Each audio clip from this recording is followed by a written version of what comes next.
Bonjour à toutes et à tous, bienvenue sur Grand Lille TV pour cette nouvelle édition du journal de la rédaction. Aujourd'hui nous sommes le lundi 5 novembre, voici tout d'abord vos prévisions météo, avec globalement aujourd'hui un temps en sec et dégagé. On aura de belles éclaircies aujourd'hui malgré des passages nuageux et parfois même des voiles nuageux assez opaques. Dans l'ensemble c'est quand même une belle journée d'automne qui s'annonce, avec des températures à la hausse, 14 degrés de prévu à Lille cet après-midi. La météo complète comme toujours après ce journal. À la une, tout d'abord, l'INSEE vient de présenter une étude sur l'emploi dans le commerce dans les Hauts-de-France, l'évolution de ces 10 dernières années et un état des lieux aujourd'hui qui montre notamment qu'il y a plus d'emplois en CDI dans le commerce que dans tout autre type de secteur, 82% au lieu de 80%. Ces personnes en CDI sont aussi moins nombreuses toutefois à être en temps complet. On compte également plus de femmes dans le commerce, 55 contre 45% d'hommes. Ces postes représentent 15% de l'emploi régional, un poids comparable à celui de l'industrie dans les Hauts-de-France. Enfin, parmi les territoires les plus dynamiques, il y a bien évidemment la métropole lilloise connectée. Explication complémentaire au micro de Lucille Berthe Constant. C'est dans le secteur des services de façon marchande que se crée l'emploi dans la région. L'industrie, malheureusement, comme au niveau national, a perdu beaucoup d'emplois depuis notamment la dernière crise économique. Après, au niveau des services, c'est pas l'activité qui crée le plus d'emplois au niveau des services. Il y a d'autres activités qui sont plus créatrices d'emplois que le commerce, mais ça reste un secteur dynamique qui a été créateur d'emplois et donc voilà, c'est assez entre guillemets remarquable, notamment dans la période donc d'après-crise, puisque l'emploi a quand même reculé dans la région alors qu'il a justement progressé dans ses activités commerciales.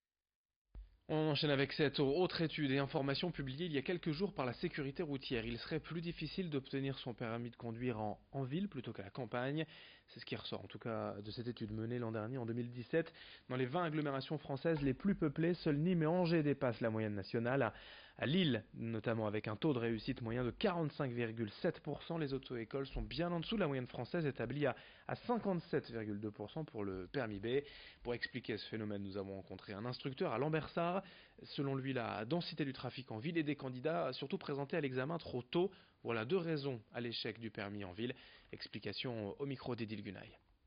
Ça reste anecdotique. Il y a aussi certains élèves qui, je propose comme certaines auto-écoles le permis, enfin l'examen du permis illimité dans le forfait, donc qui au bout d'un moment souhaitent le passer même s'ils ne sont pas complètement prêts et font le forcing. Bon, ça reste anecdotique, mais je pense qu'il y a aussi une bonne partie d'auto-écoles qui présentent des élèves pour rester dans le forfait qui a été choisi par l'élève malgré l'évaluation initiale obligatoire, qui présentent des élèves donc, qui ne sont pas complètement prêts et qui n'ont pas toutes les chances de l'avoir. Dans ce journal et également les mésaventures de l'association d'étudiants Genepi. Depuis 42 ans, partout en France, ces jeunes vont en prison rencontrer les détenus et leur apportent un soutien social et éducatif pour les aider à mieux vivre leur détention. Mais récemment, la direction de l'administration pénitentiaire a décidé d'arrêter les 50 000 € de subventions versées chaque année à l'association. Premier motif invoqué, le Genepi aurait réduit de 80% ses activités en prison depuis 2014, mais aussi car l'association a changé l'intitulé de sa mission et l'administration juge le nouvel objet trop flou. Les étudiants, eux, dénoncent surtout une revanche, car le Genepi aurait ces derniers temps mené des campagnes de critique contre le système carcéral français. Explication avec l'un des membres de cette association au micro de Xavier Silly. La prison nuit gravement à la société sur le modèle d'un paquet de cigarettes. Il y a eu plus polémique, d'accord, l'État enferme, la prison assassine pour dénoncer tous les suicides et tout ce qui se passe en détention, et enfin plusieurs choses comme ça, où il y avait plein de petits détails aussi qui ont fait qu'on n'était plus du tout sur la même longueur d'onde et qu'on voulait pas limiter notre droit à témoigner de ce à quoi on assistait en détention, et ils nous ont refusé ce droit. On enchaîne dans ce journal avec un portrait, celui d'Esmeralda, une des deux femmes panthères. Vous savez, ces deux nordistes, mère et fille, qui ont arpenté le festival de Cannes notamment et la Jet Set durant des années. Malgré la mort de sa maman en 2015, Esmeralda continue d'aller à Cannes. Chaque année, elle s'habille toujours de la même manière et surtout elle aide les animaux perdus, notamment les chats de la citadelle à Lille à travers son association Félin d'ici et d'ailleurs. Un reportage signé Lucille Berthe Constant. Mais qui se cache derrière ce manteau panthère et cette chevelure rouge ?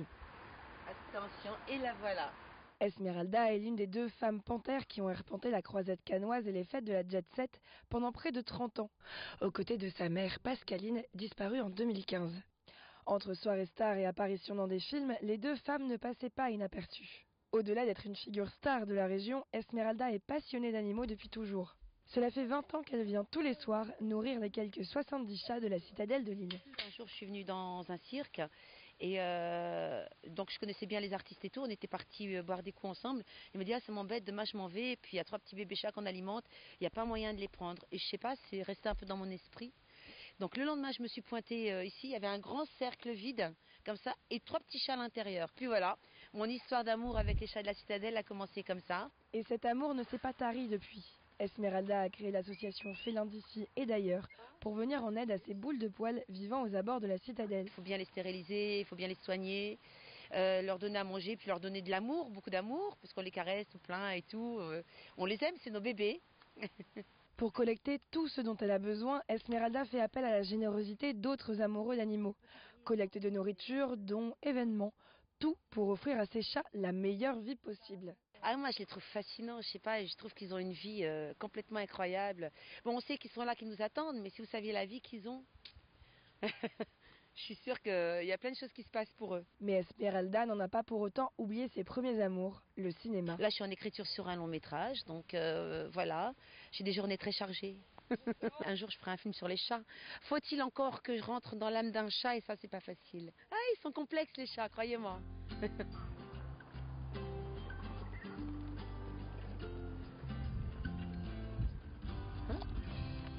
Bonjour, tu montres comme tu es beau et comme tu es gentil. Et puis on termine ce journal avec un petit mot de sport tout de même. En football, bien évidemment, vous l'aurez noté, la défaite du LOSC à Paris, 2-1 vendredi soir en Ligue 1, mais il y avait également du basket ce week-end. Défaite aussi pour Lille, le LMBC qui s'incline 77-60 à Nantes. En basket toujours, mais du côté des filles, le SBV a joué aussi à Nantes ce week-end chez Nantes-Rezé. 74-69, défaite également pour les joueuses de Villeneuve d'Ascq pour le SBVA. Et puis une autre défaite décidément ce week-end. Le TLM Tourcoing en volleyball en Liga s'est incliné à Montpellier 3-7-0. Fin de ce journal. Dans un instant à suivre d'autres informations, d'autres images sur Grand Lille TV. L'info continue. Très belle journée à toutes et à tous.